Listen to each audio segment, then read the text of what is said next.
বাড়িটা মোড়ল বাড়ি নামে পরিচিত। পদ্মজার দাদার নাম ছিল মিয়াফর মোড়ল।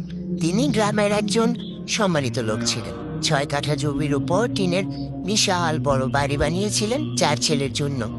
2 ছেলে 16 বছর আগে 1971 সালের যুদ্ধে নিহত হয়েছে। দুইজনই টকবগে যুবক ছিল, আর একজন 8 বছর বয়সে কলেরা রোগে গত হলো। বাকি রইল মোর্শেদ মোড়ল।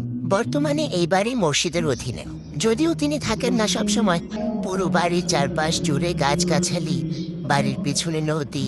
রাত 9টা বাজলেই পরিবেশ নিশুতি, রাতের রূপ ধারণ করে। রাতের এই নির্জন প্রান্তন ঝিঝি পোকার ডাকে ছেয়ে গেছে। ঝিঝি পোকার সাথে পদ্মজার ভাঙা কান্না মিলেমিশে ভৌতিক পরিবেশ সৃষ্টি করছে। মনে হচ্ছে কোনো আত্মা তার ইহজীবনে না পাওয়া কোনো বস্তুর শোকে এমন মরা সুর ধরেছে। হেমলতা পদ্মজাকে টেনে পাশে বসান। পদ্মজা ডান হাতের উল্টো পাশ দিয়ে চোখের জল মুছে হেমলতাকে বলল,